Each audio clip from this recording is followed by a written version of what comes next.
On October 16, 2018, the Rossmoor Homeowners Association hosted a town hall on Measure G at Rossmoor Park, a new Los Alamitos Unified School District bond measure before the voters on November 6th. RHA's Ralph Vardabedian is the moderator with an opening presentation by School Superintendent Dr. Sherry Kropp. All right, tonight we have a special meeting, a town hall on Measure G, the school bond, which voters will be casting ballots on next month. And we're fortunate to have, we're going to set aside our regular agenda and resume if we can after the meeting. We're very lucky to have Dr. Sherry Kropp here, superintendent of LAUSD, and Jeff Barkey, a board member of the district, and at least 4 school administration officials who I will allow to introduce themselves if and when they speak, hopefully. And with that, I'm going to turn it over to Sherry. I think she's probably going to be addressing some of the Rossmoor school issues, and I hope Measure G bond as well. Thank you. Thank you very much. And so I do have some people here with me that can answer questions at the end if anybody has them, but our board president, Dr. Barkey, and our board vice president, Diana Hill, and our assistant soup of business services, Dr. Nguyen. Just for the record too, Dr. Barkey, Dr. Nguyen, Andrea Reed, and Brian Leibel all live in Rossmoor. So they have a vested interest, obviously, as working for the district, but also as they live here and they make their home here and their children go to our schools, or did. So a couple things. When I initially was asked to come, it was just to give an update on the state of the district, so I'm going to do that in just a much briefer fashion so that we can get to Measure G. And every year I give an update on our traffic situation and our percent of inter-districts, and so I'll continue that and give that to you again this year, as that's been a really big commitment. So my name is Sherry Kropp. I'm the superintendent. I've been in the district since 1985, and once was started there as a teacher at the high school. So here you go. Help if it was on. So again, just thank you from all of our board members for being here. And so what's different about LoSal? That is our theme this year, Lead the Difference, and we think everything, but everything good. And so we did unify in 1980. Some of you might have been around then, and we used to be 3 different districts. We unified. We now have 9,981 preschool through adult transition. You may not know that. They're housed at the district office. These are adults, our students who graduate in special education or they don't graduate. They're on the non-diploma track, and we educate them until they're 22 to learn life skills. And we have over 1,000 employees, 3 communities, 1 vision. I always say this everywhere I go, but we need to all be leaders for kids and really let your eyes light up when they enter the room. I say that sort of as a joke even in your adult life, but I mean it for sincere with children. When our eyes light up for kids, for other people, for our spouses, our friends, they really do notice. And every student is 1 adult away from a success story. So I know that there's so many young people in your community. It could be someone on your team, your neighbor, your niece or nephew, but anytime you can spend time with young people, you can change a life. And so that's a little research for you. It does show that one's self-efficacy is what determines our performance, not actual ability. So anytime you can help a young person believe in themselves, that's how you can also change a life. So we have a culture of innovation and ongoing improvement. I hear a lot of it. I try not to read Nextdoor Rossmoor sometimes, don't be offended. But I do get some screenshots sent to me, and so I'm answering a few of those that weren't accurate. We have STEM at all of our grade levels. STEM stands for science, technology, engineering, and math. We have 17 career courses at our high school. It's not gone, but we replaced ROP classes, not all, but most of them, with our own credentialed teachers. They're still work preparation classes, but they're called CTE courses. We have sign language at the high school, which now receives college entrance requirements, meets that. And we have a new course called Financial Literacy that Dr. Barkey brought to us that our kids love. Some examples of new programs this year is that we started a community college partnership program, and in 1 year we had over 800 students interested. So these are students who take a course on the high school campus for community college credit. We also started this year free foreign language for our elementary students, and we started with Andrea second grade. Yes. Second grade. And so we're super excited about that. We're known for our 4 A's, and some people say, why are these all so important? So obviously academics is our main thing, but when students are connected to school, they have better attendance, better grades, they're happier, and are more likely to graduate from high school and pursue post-secondary education. And the dreams that our families have for their students is that they do go on. So 91% of our students go on to post-secondary education, so it definitely matters. These are our 5 goals, but I'm going to actually highlight each one of them very fast, and the bond and traffic are embedded in these goals. So our goal is 100%. I don't know any other district that actually says 100% of our goals, our students will be proficient. So that's pretty brave for a board to do. So we don't have a continuation high school. That means we educate all of our students. We're number 7 in the state for closing the achievement gap. In 2011, 68% of our kids completed the toughest UC A through G college entrance requirements. And this year we were at 76% with last year's graduates. 65% of our graduates take an advanced placement course that gives them college credits when they go to college. Not a community college, a 4-year university. That's a lot. We just got our state assessment results for last year. We just got them a week ago. This is hot off the press. And so that shows you we've gone up 8% in English language arts and 9% in math. And the average since 2015 in the state is 4.5%. So we've doubled that. So where does that put us? Tied for first in the county. Laguna Beach and Los Alamitos Unified. In English language arts, we are tied for number 1. In math, we are also tied for number 1, but this time there's a 3-way tie. Laguna, Los Alamitos, and Irvine. And it's typically the 3 of us jockeying, trying to get that number 1. So I think the tie was kind of interesting. And then we're also in the top 10 in the state on our state assessment results, and that's also pretty impressive because there's a lot of districts in the state of California. So we're really proud of our students. And then in Rossmoor, there are 4 elementary schools, so I think it's pretty cool for you to know, since this is RHA, that all 4 Rossmoor schools, this is if you take all elementary schools in the county. So there's a lot of elementary schools. All 4 of our Rossmoor schools are in the top 10. And so Weaver's number 1, Lee number 3, Hopkinton number 6, and Rossmoor number 8. And that's in English. And in math, all 4 are also in the top 10 in the county. And so again, Weaver number 1, Hopkinton 4, Lee 5, and Rossmoor 10. So we're super excited about that. Healthy, safe, secure, and drug-free environment. There's really a lot. I'm not going to go through all these, but I think the biggest thing lately has been adding mental health therapists. It's really come to light that we need to add that resource to help our kids.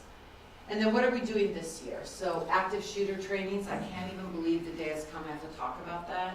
But we now have all of our staff in pretty intensive training, and so that we're prepared. We're increasing our campus supervisors.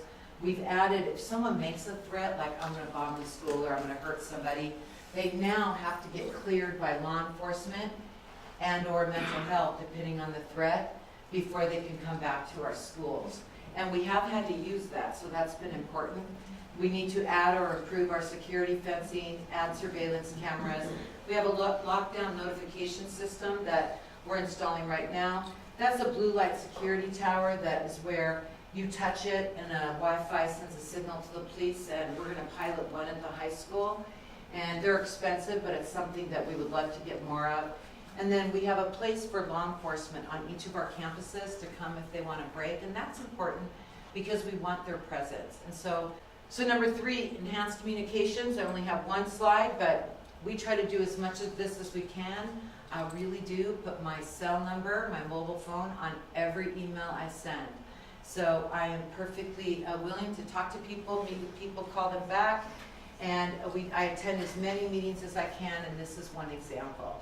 But if I'm invited, I show up and I'll work on a date that works. So some of the things that we've done, and I don't think we have it dialed in 100%, I just think it's a lot better, is that we staggered the start times We have more kids taking a bus. We continue to take a little financial hit on that by offering it at $1 a ride. I don't personally get why they all don't put their kid on a bus, and then they don't even have to drive their kids to school. We just had our National Walk to School Day, and it was so awesome. I'm not sure it helped with traffic, have a bunch of kids and families and police cars and helicopters in the middle of your road, but it was really exciting, so we hope that catches on for some students. And then we've reduced inter-district, so I'm going to show you the graphs with the real numbers. So I always have to pick like a random amount of years to give an example, but we're down 295 students in the last 6 years in the Rossmoor community. And we get $8,707 per kid for our average daily attendance. So that's loss of real dollars. So I think it's important that we do this responsibly and slowly. So if you're wondering why, it has to be very purposeful and only some every year. You can't just have them all at once. And so what does that really look like? So we looked at this data back in 2003, 2004, and it was 30% inter-districts in our Rossmoor community. And so we really, You slipped. Slide. oh, well, wasn't that interesting? I'm thinking, what? Andrew's giving me hand So signals. this is just Rossmoor schools? These are just Rossmoor schools. So then when you look here, we're now down to 26% in 2018-19. So we're down 4% in 15 years. So we feel really good about that. So now, this was the priority for the district because of the biggest issue was the traffic concern, the ingress and egress in this community. But this year, we turned out to be down at the high school. Andrew, how many exactly? I put 80. 97, I believe it is. 96. Okay, more. Because what happens is these kids are eventually trickling up. So we're not just massively reducing them everywhere. It has to be a slow process because they eventually go up and then we'll see it across the board. That takes a little bit longer. This is another chart that shows real numbers of students for people that wanted to know that. And that shows during the financial crisis. Why is it doing that? I might have programmed it to go forward or something. So you can see what we did that had people really rightfully so. Like, can you get back down, please? So we have a commitment and we'll keep working on that. Yeah. Are there any studies that show that the traffic actually is being reduced proportional to the changes in district transfers, or is it just No. feels like the right thing to do, but do you have data that supports that this impacts traffic? I have data only it has to because there's X amount of cars. So the only other data I have is I drive it. But I figure if almost every parent drives their kid to school now, even our residents, Right. as much as we beg them not to, they even have one dad tell me he lives on the block. And I say, oh my goodness, don't drop them off. But so most drive their kids to school anyway, but you have to figure that's 295 fewer cars coming in. So it has to. It's only 4%, yeah. And also since there's no Well, siblings. Still something. That's 1,200 vehicles. If there are no siblings, because those kids could be Yeah. the same family coming, with 2 or 3 inter-district transfer kids to the same school. You can't assume 1 car trip per kid. It could be like, 1 car Oh, trip for every good 1.2 point. kids. I was a little slow on that one. But nonetheless, we think it's better. It has to be better. And so I can say that when I drive it, and I've had many Rossmoor residents, I was hoping she was here today, email me and say that they have noticed a difference and that they really appreciate it. So we'll keep trying different things and keep working on that. Number 4, manage and allocate financial resources. So remember, there's only 5, so hang in there. And with number 4, people say, what do we spend our money on? So I think it's important to note, 82% on people. We have a reserve for economic uncertainties because we don't ever want it to be what happened the last time, which was we took furlough days, kids didn't get to go to school, and we took in a lot of students to balance the budget. So now we have a way that should never happen again. We obviously are always buying teaching supplies. We buy classroom equipment. We buy professional development. That's training for our teachers. They're all on a 5-year professional development plan when they're new. And I think it does help them be extraordinary. All the safety measures we talked about, they cost real money. So we put money to that every year. Long-term facility needs is a new budget. So when the board voted to put Measure G on the ballot, I'll get more to that, but one of the conditions they put on themselves was to, so again, thank you, is that they were gonna create a new budget, that this was 3 years ago, for long-term facility needs, so that we never have to go out for a bond again. Sadly, our state does not pay to modernize. It's really just terrible thinking, but they believe that the schools belong to the community, so it's up to them if they wanna pass a bond. There are some matching fund programs I'll get to, but they don't say, oh, you need to modernize this site, here's, 90 million or 100 million or 120. That's just not how schools are funded in California. So the board now has a budget so that over time, if we keep adding to that budget, and that's a commitment that they passed in the resolution, which had to be passed prior to the bond going to the Orange County Register of Voters. We also have a budget for deferred maintenance, and I hope that you've noticed, for example, the 4 Rossmoor schools. They've been modernized, so it's our responsibility to maintain them every year. And then I'll get to that. And then we put money into technology, and some people ask me about our pension liability. So we also put money into that. So we have unfunded pension liability we put in a budget for GASB 45. So people that own businesses and know about this, so we have 13 million in that budget so that we have the money set aside for our future liability. And we put 1.4 million a year into that. And so it's just a sad also reality we have to do in this state. So number 5, so provide high quality facilities to meet the educational needs of students. So this one I know also is of great interest. So a couple things. We have every site on a 10-year deferred maintenance plan to continually upgrade them. So I talked about regular deferred maintenance we do every year. That we do. We also have a fund set aside for schools on a 10-year plan. So I'm going to give an example. McGaw was the first school modernized, and this last summer, it had been 10 years for them. So they were the first one to get a 10-year makeover.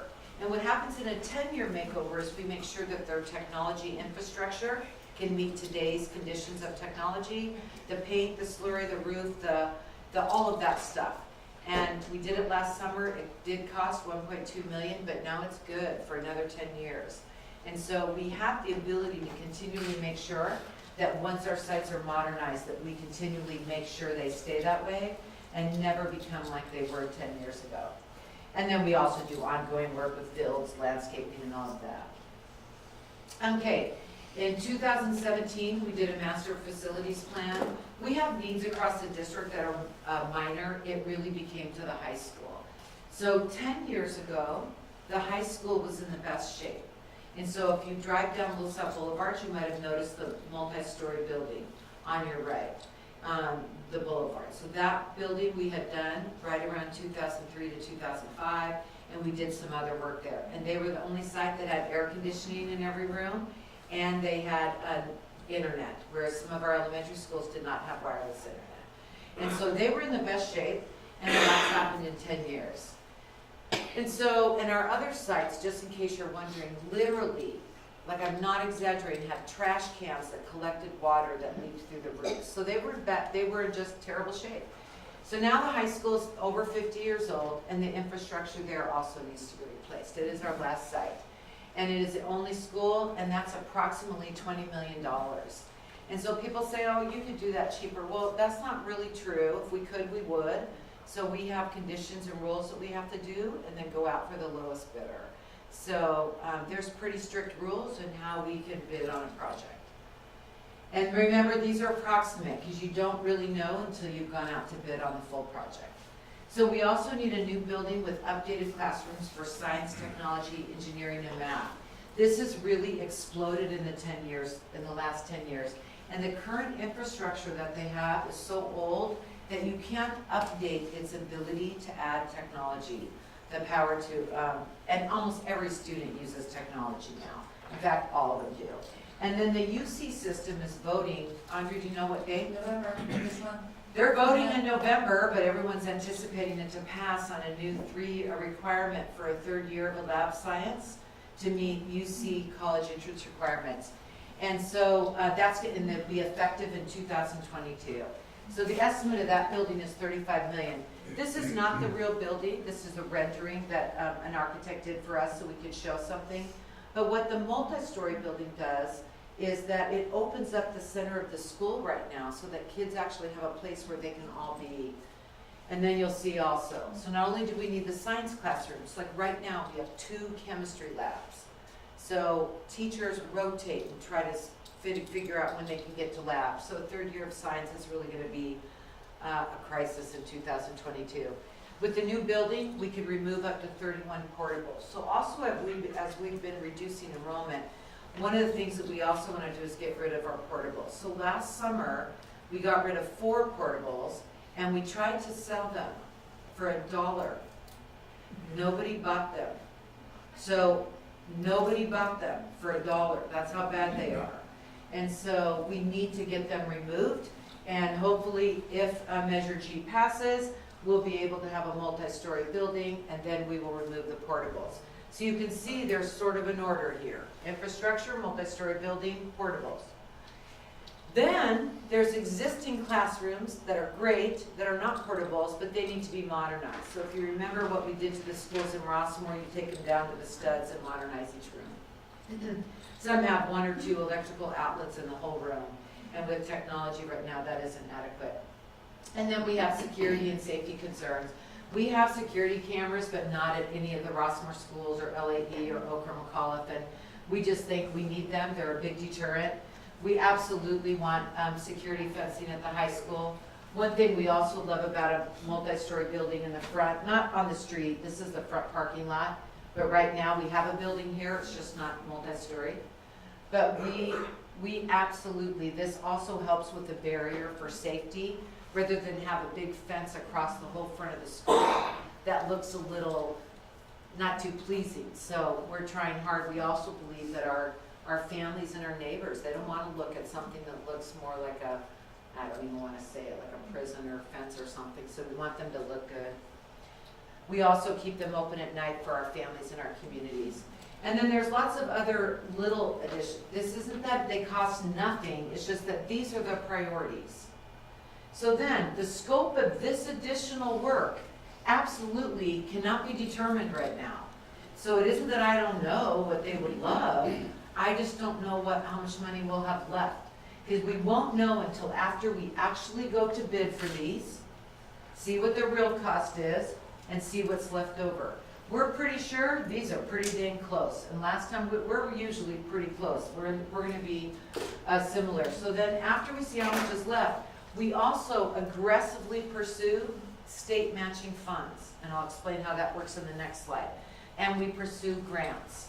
So once we see how much we have left over, if we get any state matching funds or any grants, then the other things people really want is our parents really want to replace our old playgrounds. We've replaced some for safety concerns, but we still have some to go. Our parents really want more shade structures.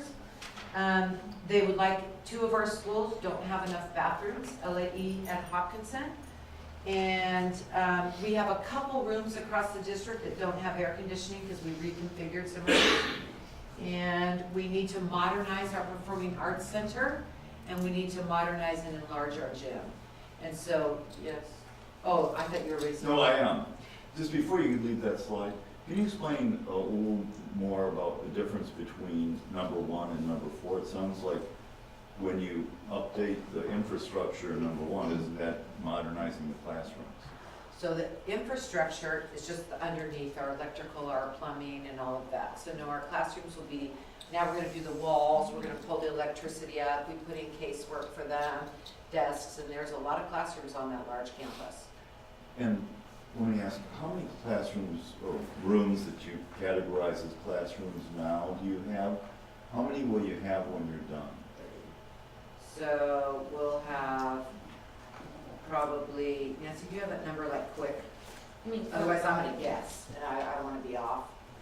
How many classrooms right now on the high school campus? 135? Yeah, something like that. I think what was your question is after And then we how many build- when it's done? Yeah, so But how many right now? So about 135. About or so, 135 classrooms, and Yeah. so when we're done, we hope that we can remove 31 portables and have them here, but we already got rid of 4, so I would say, started the year at 135, I would think 120 So you'll have fewer classrooms when you're done with this? Yes, right now, 4 classrooms we just got rid of, and 2 are uninhabitable. Oh, okay. So you weren't using them? No. We have portables on there that are just not used.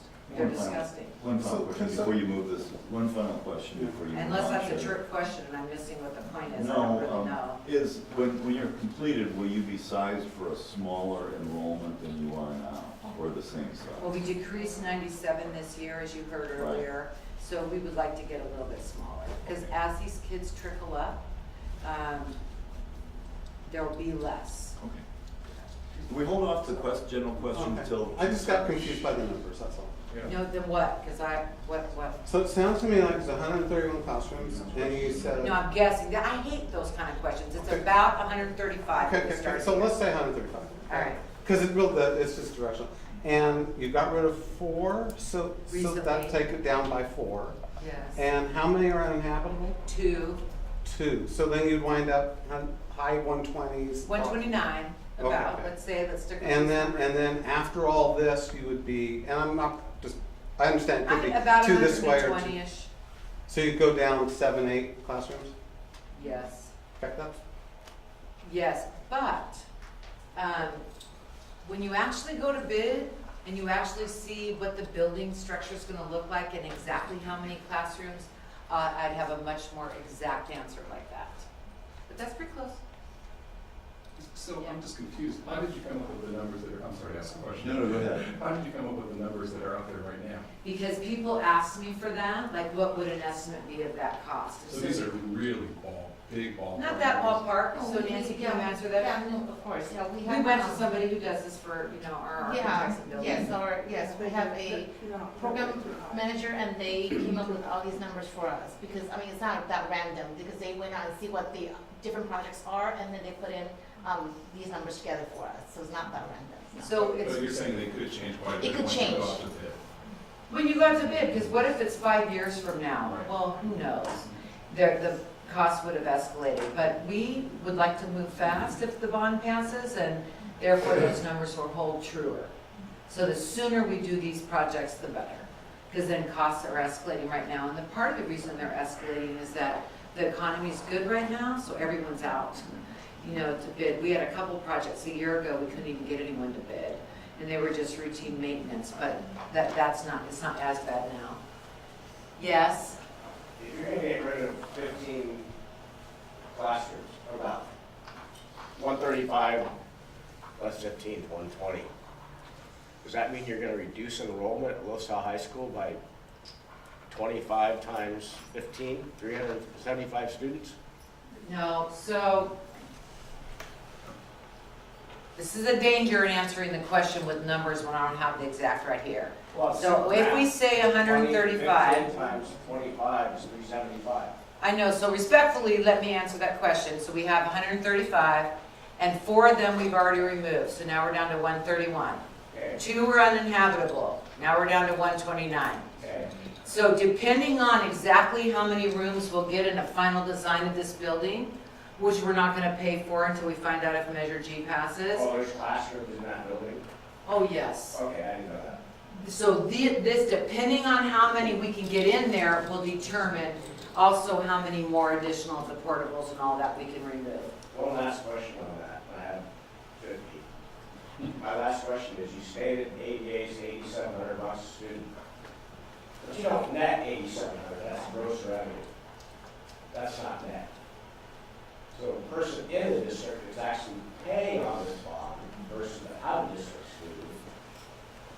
There's 75% in district, 25% out-of-district.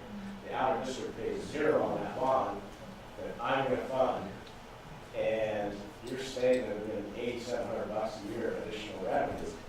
That's revenue, that's not net. So, I think what you're asking is, the money that we gain is not exactly the money that we're bringing, correct? Correct. Is that what it's saying? I think so, I think that's what your question is, so. Well, it's simple math, so- you get $8,700, you need that 20%, which you don't. Yeah, so, That's $1,740. It's not That's how much we $8,700. get per kid, what do you mean? yeah, so his question's a little bit different, I think. Yeah. All right, So I so, can talk to him afterwards. okay. Well, So no, we get, this is an interesting question that I'd like to hear. So let's just take the high school, for example.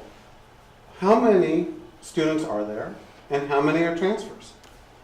What's the census of the high school, 3,200? yeah, I don't know that. right Okay, well, who knows? 30-ish. This is the school Well, no, we district, have your board spot- members, who knows? Well, it's about 3,200, yeah. Okay, so what, 800 are transfers? Oh, what percent? Yeah, about, I think it's probably more than that, right? Yes. Didn't you say 30%? probably a little bit more. Okay, so let's say 900 are transfers. So what, Mr. Barkey and Ms. Hill, are you doing to get money from those parents?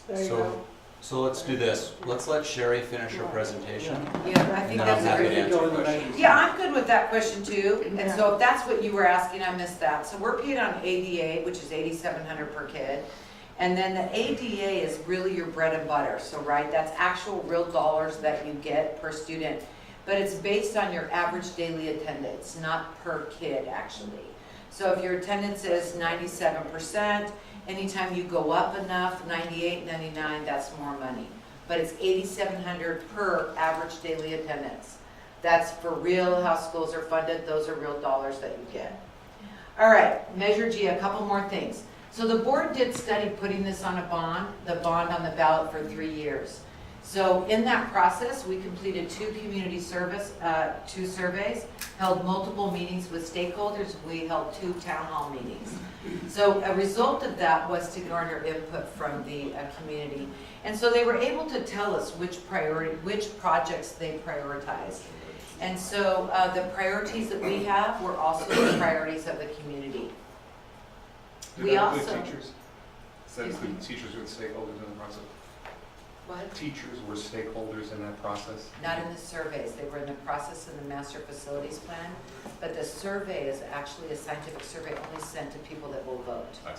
So that way you can get a more reasonable who would actually vote for the measures. So the $97 million bond is approximately $30 per 100,000 assessed value. And when this amount was also determined through our surveys, when people said, you know, what projects they think they value, also how much they'd be willing to pay. So you're always trying to balance that because nobody wants to pay taxes. And so for a board to make this decision is a tough one. They have to really believe there is no other way. And so in the board resolution, that's where to put a bond on the ballot, you have to pass a resolution, and that's where they committed to a fund for long-term facility needs, so that once community members have voted and paid to modernize a site, the district takes over the fee at that point. And the next one, we can save enough to maintain modernized sites. It's the initial cost to modernize the high school that is the struggle that we're having. And again, the state doesn't give money for that, and that's just a sad reality of how our schools are funded. It is our last site to be modernized, and it's not to increase enrollment. So I don't know, I've said that every year. We've shown real numbers, and when the kids matriculate up, we're down 97 at the high school this year alone. So as those kids matriculate up, then they're going to be down again next year, and the school will gradually be smaller. So that happens over time a little bit. So with enrollment, we have a pattern now where I come every year and I share these numbers. And you also can see by the charts, it's not an exact science. So I can't tell you that it's for sure going to be down, 54 or 83. So it depends on who moves in here and then how many of our residents that we have. But those are real fewer numbers that we've taken, and all 4 of our Rossmoor schools are smaller. And our high school has, as I said, this year alone, over 90 fewer students. A couple more things. We meet the conditions of the Orange County Taxpayers Association. That's really important, and pretty conservative measures there. So they have a list of things that they want you to do, and we're going to do those. All funds stay local, and a lot of times when you pay taxes, they do go to the state. And these do stay local for schools. They can only be used on facilities, and they cannot be used for current salaries. And then we also are required to have a Citizens Bond Oversight Committee. This is a committee of citizens that are there to ensure that the money is spent responsibly and on the projects that are on the voter approved list. So that's the group to make sure that you don't get the money and say, we'll forget what list we have. We're gonna spend money on something else. And so we really appreciate that. If the bond passes, there'll be a notice and people can apply to be on that. And they are all community people. We also have a Yes on G, Residents for Excellent Schools Committee, and I think that's important to talk about. Brian, thank you for being here. But what happened is when the board decides to put a bond on the ballot, they don't, and I don't create the committee and raise the money or use district funds to pay for a campaign. So the way that that has to work is that there's a committee, they raise the money, they make the flyers, they do the signs that are out on the doors, organize the phone banking and all of that. And so Brian is one of the co-chairs, and so it's that committee that's doing the work. So Brian, thank you, and Dave also. And there's, how many people on that, 15? Yes. About 15 people. We are aggressively already pursuing these grants so that we'll be eligible should we pass a bond sooner than later. So for one example, the board just passed to apply right now for a career technical education grant. So that means in this building, there's going to be space for kids to do engineering type work. That is a really growing field. And so we'll be able to apply for matching funds.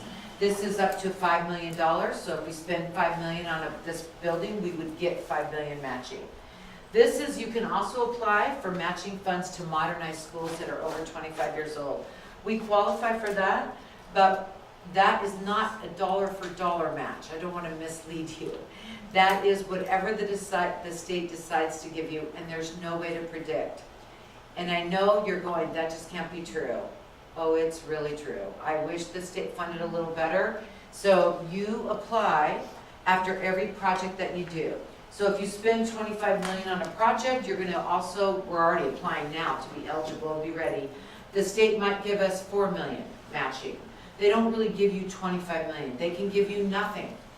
They can give you $1 million, $4 million, $2 million. You want to add anything to that? Yeah, no, it's perfect. Yeah, so sometimes. But it does sound crazy. Yeah, so sometimes they may say, well, in this building here, these rooms qualify, and based on these rooms, the state will pay 50%, or they pay 40%. So it's kind of hit and miss. But we did receive about $30 million last time, so far from the state. So that's one good thing that we've been able to do that as well. So this is important, and I just want you guys to know that we aggressively pursue that. The last, yes, We're talking about the bond, right? yes. So we can expand it to the bond that was issued in 1990 for $13 million. Where according to your website, it said we had enough money to pay it off in 2012. Your website, not mine. Yet you continue to assess that. Mine on my property tax is $200 this year. When there will be $40 million at the end of 2024 plus a minor amount of interest. Why aren't we using some of this for G? I'm lost on that question. Can you answer? Pretty straightforward. He's asking about the. All right, so I'm going to finish with this bond, and then I'll get to that. So we have, if I could finish Measure G. So one last thing. We're one high school district. You guys, that's really amazing for our kids. That's where every one of our kids goes. Every student eventually attends there and receives a diploma. All of them need the very best education that we can provide for them. We need updated classrooms. They're really essential to accommodate our growing STEM programs and the use of technology. And we have a saying, we say sometimes we're not about the buildings. It's just coming to a point where they really do matter. And so, lastly, I just believe Los Alamitos is a great place to live, work, and go to school. We have excellent programs for our kids, and I hope that it stays that way. And so now if there are questions, I'll ask them, because of course I also have one of my favorite videos to show, but I'm more than happy to answer questions, and I have lots of people here. Yes? What are we doing with the $40 million from the 1990 bond that's still on my property tax bill? Second from the bottom. It goes up 5% every year, that we have enough money to pay it off in 2012. Already been done, so, yeah. It's construction work that's, yes, you can. So like when you do a project, you, Next question, which I don't believe your answer. Second one.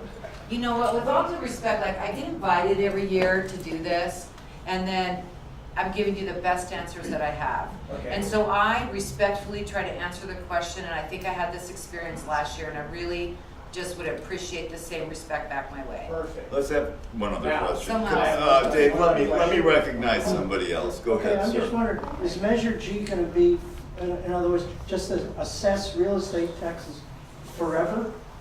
No, so what happens is. Because I That's a great read question. it, I didn't see any time limit. I just saw that it's gonna increase, and I said, increase forever? No, so Okay, it's so what's assessed, the time you limit? can never get more than the $97 million bond, that's it. And so the average cost of that would be, we have another one of our committee members just walked in. Also a Rossmoor resident, hi Jody. And so the assessed value is a $30 per 100,000 assessed value. So as you sell each series of bonds, they're typically sold for, you pay off for 30 years. But we would hope that depending on how the assessed values go, that we can pay them off prior to 30 years.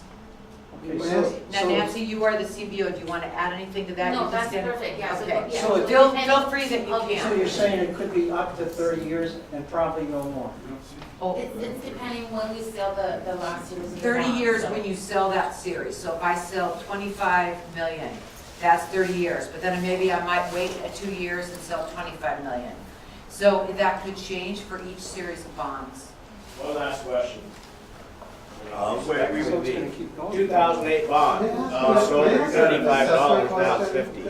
I'm confused about something. So this is $30 per 100,000 assessed value. With the previous, it was, what was the previous bond that we had? Measure The- K. Measure K, okay. So that was supposed to be something like $30 or $34 per 100,000? So, yeah, because, yeah, so. 34.75, okay, great. Now it's And 50. now it's way above that, and my understanding of that is because when the recession hit and real estate values fell, we were still obligated to pay that money. So collectively, we had to cough up more because as taxpayers in this district, that was our obligation to keep 35%. those bonds whole. So now we're paying like $20 more or $15 more per $100,000 assessment on that. What is the range for this one? So let's say there's another real estate crash and values fall 30%, and I've lived through several of these now. So it's not an unreasonable scenario, right? What is the upper limit? Can this $30 per assessed value go to $40 or $50 per assessed value? Yeah, so the maximum for this is up to $60 for a unified school district. Up to So, $60. yes, so we Wow. use, the financial advisor uses a very conservative number, meaning that we are based on our numbers, actually, I mean, because I live here too. So our value has gone up quite a bit, and I mean, I love it because, it's great, right? So, but it's based on what the dollar amount you assess at. But so just like with Measure K, we went from like 34.75 to the very high 40s. So that was like a 50% increase. Yeah, so this one, So yeah. we could have this actually go up 100% or double. So if we're paying both of those, the combined things could be what, like $100 per 100 assessed value or more. These young couples coming in paying $1 million for their homes, that would be like $1,000 a year extra in property taxes for the schools, right? So I'll respond to that. And I don't want to act like $1,000 isn't a lot of money. And so when we surveyed our families, over 90% moved here for the schools. I cannot tell you how many actually anecdotally, thank you, also tell me consistently that they had a choice. They could stay where they were and pay for private school, or they could move here and pay more for their house and pay for our schools. So I do believe that we are a big draw to live here, and yet I know the way I say that offends some people, because I think it's a dream community to live in Rossmoor, even without the schools. But I know for sure that over 90% of our families move here for the schools. So obviously they're paying that, and it must be worth it to them. When you framed that question, was that the only reason they moved here, or one of the reasons they moved What was the primary reason? And there were many choices. Primaries. The primary For reason the they come to majority the of people schools. in your survey. Over 90%. I You did, hear- Andrea, how many years, 3 years ago? 3 years. 2 years ago. Flat out. Thank you. I know some people don't believe that, but I sent the actual results that year to show everyone. And ask people why they moved here who have children in this school. I hear a lot of confusion over, and I'm not sure this applies just to Leisure World, but segment of the population that can vote for the bond and then opt out. Is that correct? No, Okay. no. So I'm going to explain. So Leisure World cannot vote for the bond, and so they can't opt out, and they won't get charged. However, it just came to our attention that the registrar of voters, and I can send their actual letter to email to Ralph to forward, because this is, will sound odd, but we had a big meeting, conference call with them, and their error, some ballots in Leisure World received on their ballot a vote for Measure G. That vote will be suppressed, it won't count, but their ballot is still going to be eligible for any other measure or, whoever is running. So they're going to be sending a letter, and they said ASAP. So I have an email with his signature and the Orange County Registrar of Voters logo that I'm responding to each person that emails me. But in the meantime, they're supposed to get a letter out tomorrow to the residents in Leisure World who received Measure G on their ballot in error. So Leisure World residents won't be contributing to the school district? No. So they're carved out, and then the parents of the transfers are But carved also- out too. Also, property owners who don't live in the school district, like income property owners. They'll be, I don't know what you mean. I mean, if you have income property in Los Alamitos, but you don't live in Los Alamitos, you don't get Measure G on your ballot. Yes, you do. Yes, you do. If you own the property, you do. Depends On your where you property. vote. At Leisure World, they, Depends where you No, vote. they don't have to vote, but the They're renters renters may be somewhere else. voting on it. Right. Because Renters. the taxes. Right, they get, you Yes. can't avoid the taxes. Rentals, yes. no, you're gonna pay taxes if you own the property, Yeah. whether you live in it or not. Yeah, but if you own the property, you don't. Yes. you're not- The tenants get to vote. The tenants get. So the inter-districts, Yeah, the I tenants wanna vote. go back to that a little bit. So, as I've said now, 6 years in a row, we're slowly and responsibly reducing them. This is, we believe, as fast as we can do it, or this financial picture would be worse. So we'll continue to do it in this very purposeful and responsible manner. In the meantime, it's not lost to me on what you said, so a couple things, just factual. So wherever people live, they pay the taxes in that property as well. And their kids aren't going to those schools. And so the state has made a big concerted effort now to more and more, and our local community, to care less and less about that. And their assumption is that people pay taxes on all the bonds of wherever they live. And the county pretty much overrules and lets a lot of students go to the schools that they want. And I'm going to give some examples, which I actually support this, so I'll put more specific. So for example, if you're a military family, so 30% of our inter-districts either work in our community or they're in the military. 30%. And so if you're in the military, you now get to choose what school you want to go to. It doesn't matter where you live, and it doesn't, we say yes, and that's a condition from families having to move a lot. So that's a large portion of ours, and so they would get to come here anyway. The parents that live here, they used to be able to get in on something called an Allen bill. We had so many requests of people trying to get jobs in our community to attend our schools that we now no longer take students on an Allen bill. The board passed a resolution that we would no longer do it or voted on. I can't remember exactly what they voted or resolution, but we no longer take new students on an Allen bill. But we have many that are on it, and when the Allen bill was passed, they are treated the same as our own students. So you can't just kick them out. So the state has had a little few funny things along the way that has made it a little bit harder for us. But we probably, to be honest, wouldn't have gone much faster anyway because of the financial hit. we are doing it this slow process. But I think to have Rossmoor down to 4% lower than, in 2003, and have the high school down 97 students in 1 year, that's a lot.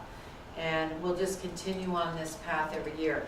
I also think it's not unreasonable that if the bond passes, that we know what the average assessed value in our community is 400, what's the exact number? 458. 458,000. So we know that the median assessed value is 458,000. So the median amount a person would pay, $120, something similar to that, a year. And I think it's not unreasonable.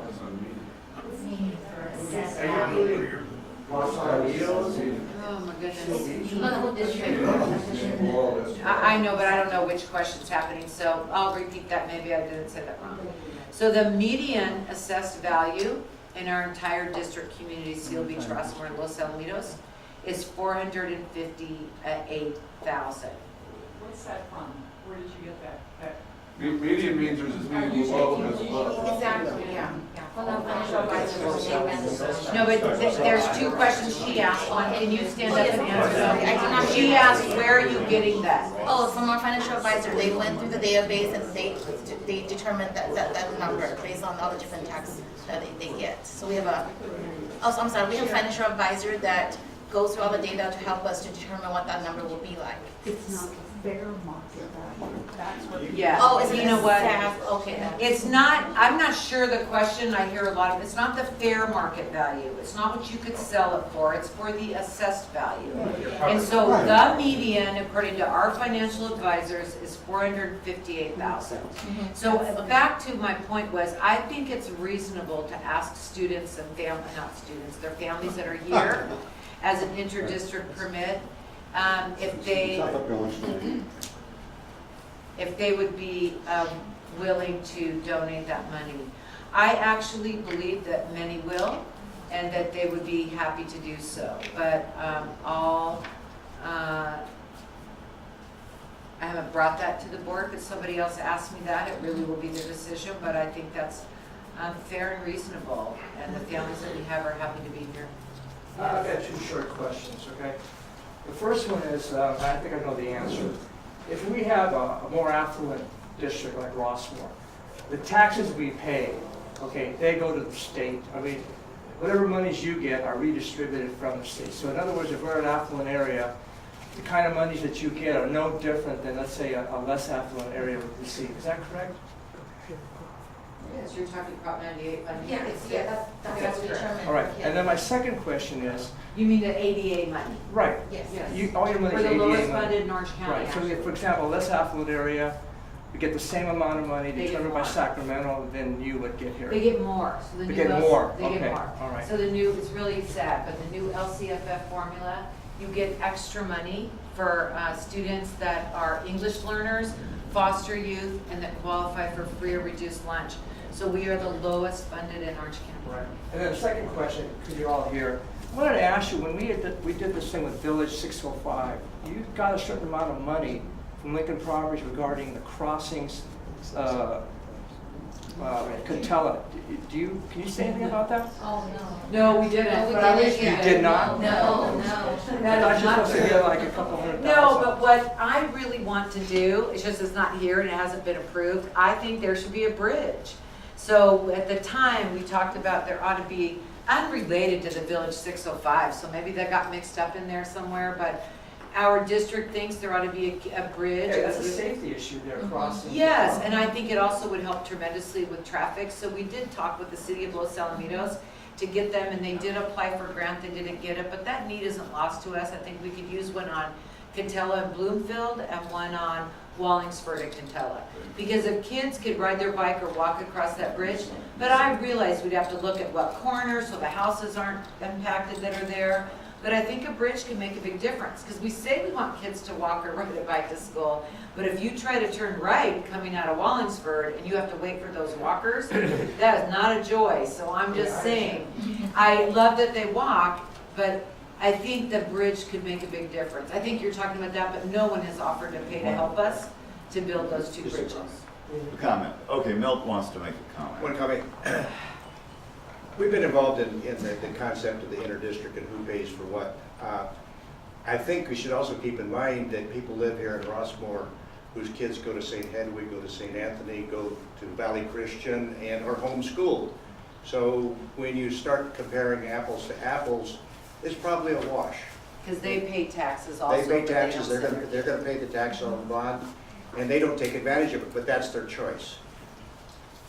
So, you know, the fact is that I don't think the interdistrict traffic should be an issue that we're discussing in terms of fairness, because the fact is that we can't exempt. If you send your child to St. Hedwig, doesn't mean you're going to get exempt from paying for the bond. You're still going to pay for the bond. It's your choice where you want to send your child. Now, the other piece of it too, and they didn't really state that, but it's actually state law that says a parent can choose where they want to send their child. So if there's space available in the district and a parent wants to send their child to school here, we can't say no. Thanks, Milt. We say no now because our schools are at capacity. So for example, and I think it's important, it's been our commitment to the Rossmoor community. So as we've been able to, we've converted classrooms to STEM labs and media centers. It's been beautiful. We have a music lab. And so that makes it so that we can reduce enrollment at those schools, and we're not going to be forced to take students unless they're in the military. Military children we will take in those schools, but we have put some of them at LAE and McGaw. So that gets a little bit, thank you, I really appreciate that. Okay, Yes. a couple questions. Will every classroom at Lozelle High School be modernized? Yes. Will every portable classroom be eliminated? I want to say yes, but until I have that exact specs, I don't know that exact. And That's the hope. Okay. As many as possible, they gotta go. And is this building going to be facing Cerritos? Yeah, so right now in the front is, if you're driving down Cerritos, there's parking. That parking will stay. But where the building is, will be a new building that's multi-story. Because right behind that building, it's quite thin. It's just an open, useless space that can be part of a new, larger multi-story building. Can I just offer two comments? My comment, maybe Jeff can address this. It might be true that people move here for schools as their top priority, but certainly many great, successful, high-priced communities don't have very good schools like communities in Long Beach. I'm thinking about Naples. Pasadena doesn't have a very good reputation for having good schools, but it's very high-priced homes. So I accept what you're saying, but I think the other point is that Rossmoor would be a very desirable place to live if you weren't as good as you were. I want you to be as good as you are.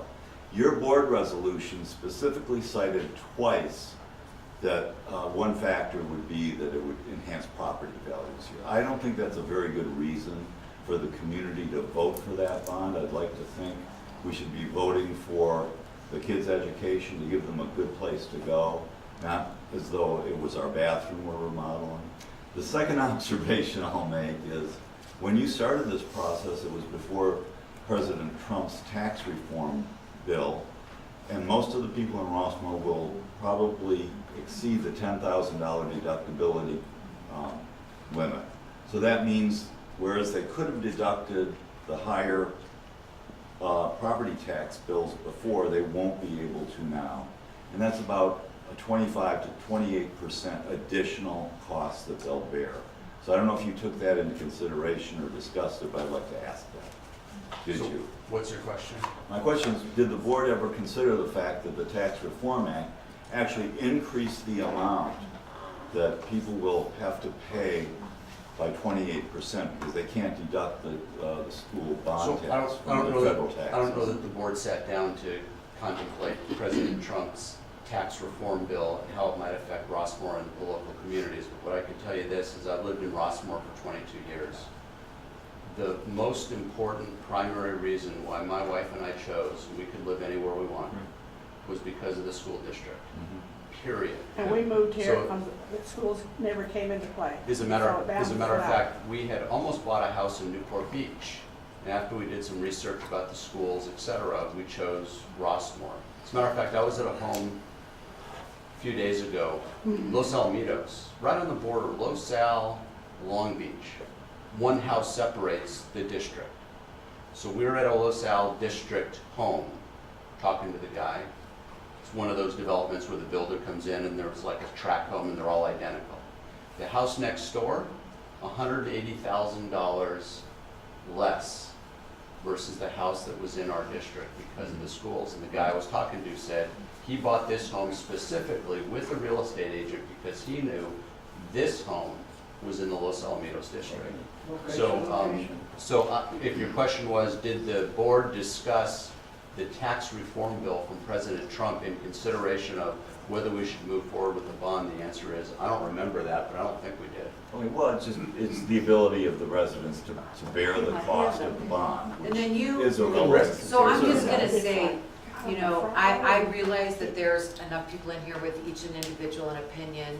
And I can only tell you that when we sent the survey to all of our families, for the primary reason, they said for the schools.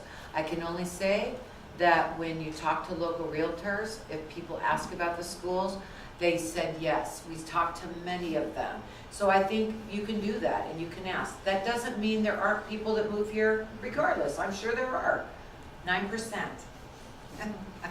I was wondering, you must have researched other school districts also. I'm not familiar with the other school districts in the area, but have they also had similar type measures, like increasing real estate taxes on the properties in their communities to get funding? Yes, there are probably every district in Orange County. Okay. I'm sorry, you had your hand up, but I Poor lady over here didn't. is dying to ask her. I've been Yes. doing that for an hour. She's wearing out my shoulder. He said I could do that. Thank you. This is Rossmoor. And the amount of people coming in with the kids, you can't even get out. You can't even get out, you can't even get in when they're coming and going. Now, are all of these people that's coming into Rossmoor, are they gonna be paying for this building? Or is it just all of us living here in Rossmoor? And bear in mind, you can drive all over Rossmoor and you're not gonna see a kid anywhere out there. So more people live here with no kids. You know, sure, like he came for the school. Everybody else I know came here that already, their kids are already grown and gone. So it's not all about the school at Rossmoor. It's just not. Okay. So now, are these people paying for all of this that they're coming So in here? I'm not sure what you mean, so. Okay, So this is Rossmoor. this is And Rossmoor. everybody outside of Rossmoor is driving their kids into Rossmoor to go to school here. And then they go home. They're not in Rossmoor. Yeah, but you have Los Alamitos and Los Seal Beach, and a Alamitos. couple of Okay, schools all in of there that. too. So is it just Rossmoor paying for No, they're this? all No. Seal Beach, Los Alamitos. They're all- Okay, that's important. That's That's very Sorry, important. I She's didn't know what it saying meant. the traffic on Yes, the so end. the bond would be for Los Alamitos, Seal Beach, and Rossmoor. That should be listed because So it it's- sounded like it was just Rossmoor. No. paying for this here No. building. I'm trying to tailor, because I'm at RHA, And then but the the school, bond and is since any. it took so long to get it, the question, the school system, when they graduate, I don't care where they graduate, what school do you know in the United States, that when the kids graduate, that they can get a job to do something other than flipping hamburgers? The schools are not teaching any education for the kids to have a job. So, Period. True. so first, one thing she said was that I want to point out is that everyone in our district community pays on bond taxes. So Seal Beach, Rossmoor, and Los Alamitos. Second thing is, do I know any high school where kids can graduate and get a job? Yes, I do. Los Alamitos High School. But I'm going to paraphrase and What answer would their that. job be when they graduate So I'm from gonna- high school? That's a good one. So I want to talk a little bit about that though. So the But they need dreams, to upgrade. They should, when they get in high school, they should at least have a trade thing being taught to them. I don't care if it's making a car. I don't care if it's tuning up a car. I don't care if it's repairing a refrigerator. I don't care. But they need a trade where they can actually go somewhere and get a job. so two things. So Andrea, again, and Andrew, we've done some work on this. I don't know a school that's a caliber like us that has as many career courses. We have 17 on our high school campus. But Define what career courses mean. they're like sign language, you could go be an interpreter. Careers with children, you can go work at a preschool. Fire science, sports medicine. Careers with children. Yeah, so there's a ton. But Those aren't really good paying jobs, none of them. They should get, they're not good paying jobs. well, so the rest of my answer is that Those are just. 91% of our students go on to post-secondary education. So what these career courses do is they get them to be, so some kids do get initially right into the workforce. I know, like your son, after a year, it started working. So there are different students that do find a path in entry-level jobs. But by far, most of our kids, they might find an area they like sports medicine, but now they want to go be a doctor or a physical therapist, and so they go to college.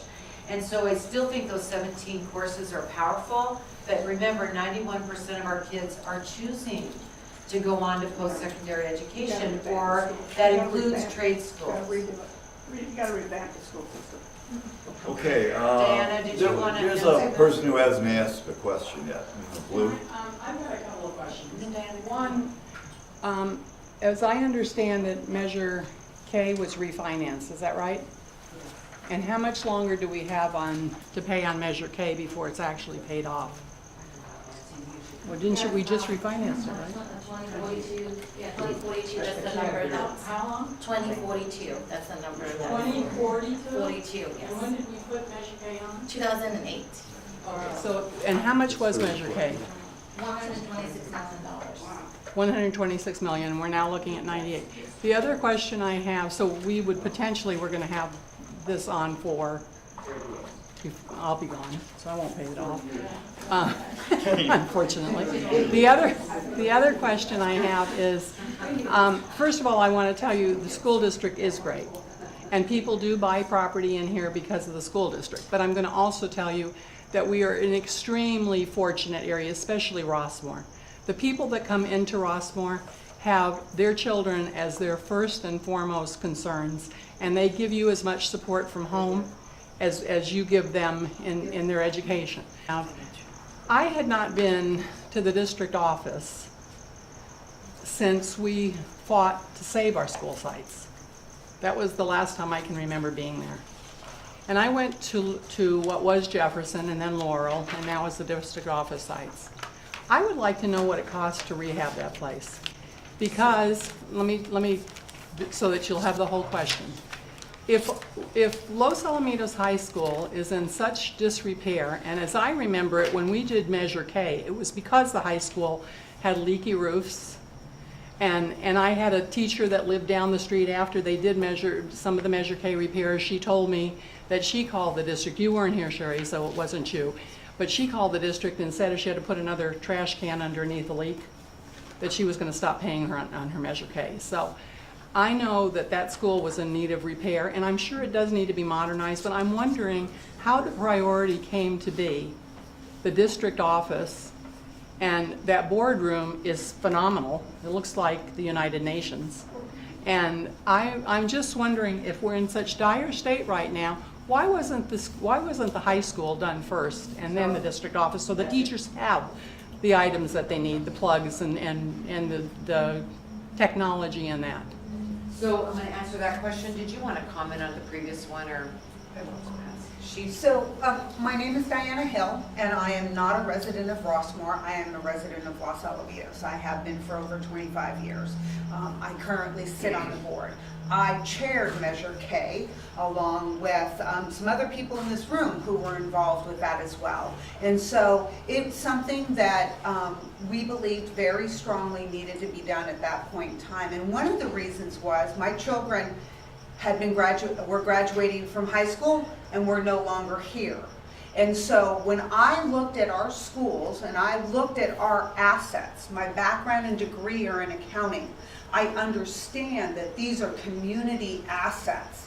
And that if I wanted my property values to stay high, not only because of the phenomenal education that children were getting, but it's also about what our assets are doing within our community. And I believe very strongly not in overtaxation.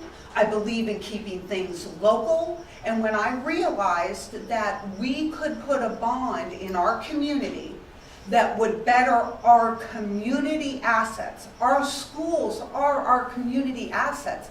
They act as many of our parks through many parts of these communities. Our children and our people who don't have children take their dogs out and go and run in the fields or when there's not schools. I mean, they're used for a lot of different things. And so they are our responsibility to take care of. And if there was nowhere else to be able to get those funds to do that, personally, I felt it was best to do that and be able to control it here. And we have so I wasn't on the board at that time. I didn't get on the board until maybe 4 years later. What I saw and what I saw this district do was not only take our bond funds and do what we promised we would do, but get matching funds and do more and ask the community to continue to give back. Our new track and field at the high school, there was matching funds that came in to do those things. So when we had those resources, we were able to go out and do more in this community than we could have even hoped for. And I do honestly believe that it is our responsibility, and these schools are our assets of our community. It's just like our roads. It's just like our parks. But this is how we have to, in a school district, be able to take care of them. Does that make sense? So, no, I'm going to answer that. My question was... Okay, so now I love your question, I really want to answer that, but I wanted to make sure she got that comment. So, I think it's a great one. So at the time when Measure K passed, the high school was in the best shape, and so we did spend about $30 million at the high school in terms of that new multi-story building on Los Al Boulevard. We fixed some of the, well, all of the roofs, but only a few were leaking at that time. And we repaired infrastructure that was over by the gym. But the whole infrastructure was not done, and we didn't modernize all of the classrooms, and we didn't extend the electrical. But 10 years ago and 12 years ago, when we started that master plan, I don't think we could have anticipated how technology and STEM would skyrocket like it did. And yet we're pretty progressive, but not that. We were not that progressive in that. The district office at the time had trash cans under the roofs, for real. And I think the big myth is that, and I'll get to the boardroom last, is that it's this big, beautiful building where I sit and board members. And the truth is we have over 50 staff members that work there. So even though kids aren't there, they are classified staff that do the work behind the scenes. So we have all of our information technology, our computer repair. I'm going to go around the building so I don't forget. All our teacher trainers for professional development, all of our special education department, all of our mental health therapists, all of our nurses, our adult transition program, which are the kids we educate till they're 22, all of our business services people, paychecks, all of that, all our human resources, all our testing for when we hire someone, so that's why there's a testing room. We do all of our staff development training there, that's why there's a training room. So that's why there's a lot of people there, and a lot of programs there, and we serve a lot of kids and families there. And then we also have a boardroom. The boardroom turned out to be far more spectacular looking than I think we could have possibly imagined. So the building was already there, the outside exterior, but back then the interior of these buildings were a courtyard. And so I think it was pretty clever. We enclosed the courtyard in the center of the building. So that's why there's no windows. So when we enclosed the courtyard, we built out the front and then we put the skylights on the top to let some natural light in there. But that's how that boardroom evolved. And the reason is we desperately needed a training center for our professional development, and we desperately needed a place for adult transition program. That has really skyrocketed. We used to send those students to private placement in other places, and now we went from like 7 to 18 to 22, and so that's a growing program with the growth we have in our autism in this country and in this area. And how much was that? 15 million, about 15 million. So it's just not, you know, but would I take that 50, like right now and today, would I live with a trash can to get 50 million at the high school? I might, oh, and also. I'm sorry, 15 or 50? 1.5. Okay, that's what I thought. And also, we need to have infrastructure there modernized too. That's our headquarters for all of our IT, our information technology and our wire. Why couldn't someone just go up there and fix the roof? Yes, here's the question. Just go up there and fix the roof. Why do I you wish. 15 million to do this? It would be, I think it would be helpful to have a good view of Measure G by having a report card on Measure K. Oh, that's a good idea. Going through, and when it was passed, what was promised, what was the budget, what did the district actually do and deliver, so that we have a better feeling for, because I also hear this, and I vaguely remember that it seemed like there were things on Measure K that are now on Measure G. Maybe that's incorrect. So it would be helpful, and I looked on the website. I tried to find information on the citizens community. I'll put it up there. Yeah, it's hard to find anything, but if there was a report card, here's how we did. No problem. It'd be easier for us to evaluate this. So I want to respond to that. So we did a lot of that initially when we thanked the community. And so you guys might remember our board report where we said, we promised these things for the 126 million. We were able to deliver these things, which was more than we said we would deliver. We did so much better than we thought. Now, part of that is because we did an aggressive schedule, which prevented some of the initial escalated costs that we expected in escalating costs. And the other reason is it was a bad economy during part of that time, so we were able to get more people bidding. But we have that, every project that was on there, and I will add that to our website. So give me a couple days, and so I can put that up. Could you explain why it was refinanced, why K was refinanced? Because at that time, the interest rate was lower, and so it actually benefited the taxpayers. Why did you extend the term of it? So at that time, so what happens when you refinance it, you can do it a little different way. And so the overall, the interest was saved. So it's a helpful thing to the taxpayer. It doesn't, I mean, it doesn't. We didn't take the extra difference. Yes, the district does not get any of the dollars. Why did the term go from 30 years? Yes. So depending how it was refinanced, and so, but the idea was when you refinance the bond, then it does save the taxpayer the interest that pays going forward. Well, why did you extend the term if you could have just reduced the interest rate and kept the same term? It's a 38 years. All the bonds are, They all sell at They come at different times, so it's like depending when they were sold, they weren't sold at the Each same one's time. 30 years, but Yes. we didn't sell them. You didn't sell them. Does that make sense? Yeah, okay, that's, yeah. And then that was a good question. I didn't get what that might have been what the gentleman wanted earlier, but I missed what his point Oh, is. okay. You know, we didn't sell all 126 million of the bonds all at one time. So you sell a certain amount, 30 years to pay it off. Might be 3 or 4 years later, you sell a certain amount, 30 years to pay that bond off. So that's why it isn't, when we give you a date, that's when everything is paid off. But the ones will get paid off along the way, depending on when the bonds were sold. So each tranche of the bonds were only 30 years, and when you refinance them, it remained. No, did they get refinanced like you would your house an additional 30 years, but hopefully you Yeah, don't so ever the have to pay idea, that. I guess the interest, I get stable your interest, so it's lower. Won't the bonds get paid off remaining- faster since our assessed values have increased and our percentages have increased? I hope so. Yeah, So yeah. we hope so. Yeah, so I think, the idea is our They took value a is going hit. up higher than what we're projecting, so we're very, very conservative on the numbers moving forward. So, But we should answer that. So when you pass, it's expected like a certain percent every year. Yeah. During the 7 years, they didn't go up that same amount, but we're catching up to that fast. So I would hope yes. My tax bill caught up. I did too. I'm sure So everybody I else am did with too. you. So, yes. Will the CTE courses include industrial arts like plumbing, mechanical, contract So work? I love that. They won't they don't, no, I won't say that. They don't right now, and I want to say why.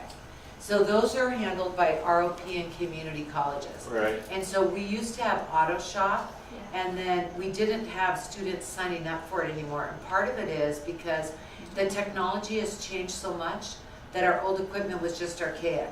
And so then when we went, ROP runs that program. And so when we asked them to have updated equipment, they didn't pick our school.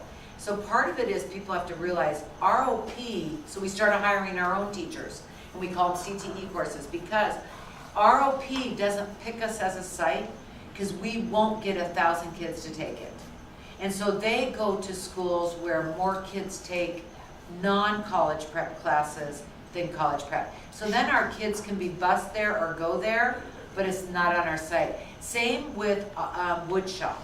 So our equipment wasn't how people in the business are really doing it the same, and ROP pulled our program. Okay, so our kids can go to these programs elsewhere. That's important.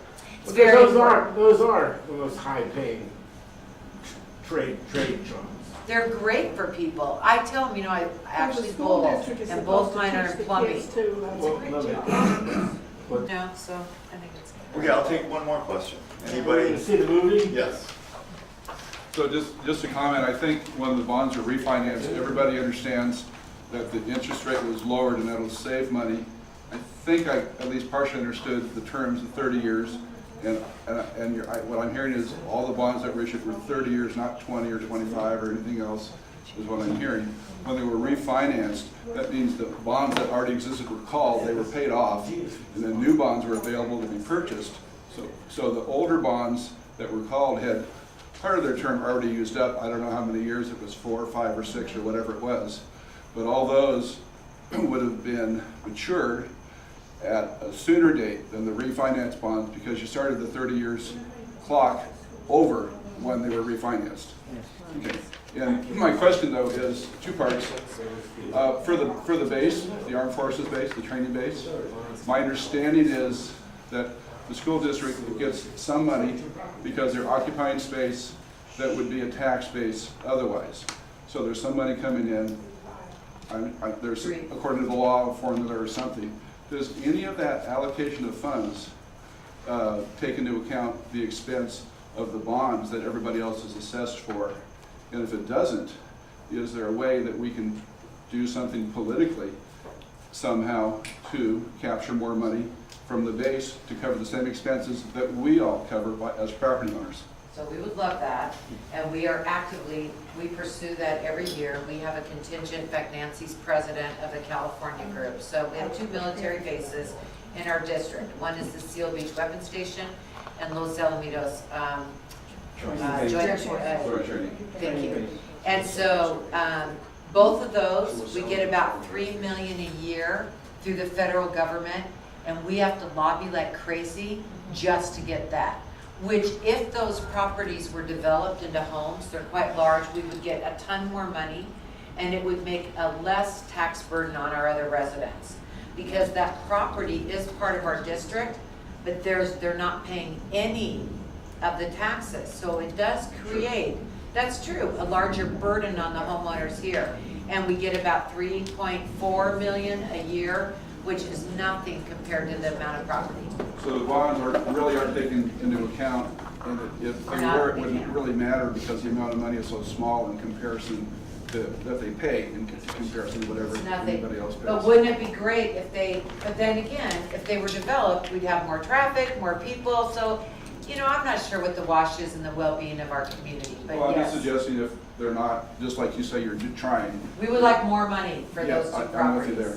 We would like a lot more money for those 2 properties. And I think having the transparency, like someone else asked, about what's happened with Measure K. And Love it, we have that. And whether the other bond already exists still from 1990. There was questions about that earlier. I'll put all that up Transparency for those, for lots of details on that people would like to see. We had it up so long too, and then with Measure G, we took it down, but I got that. So thank you for Thank you. giving us this opportunity. Thanks very much, everybody.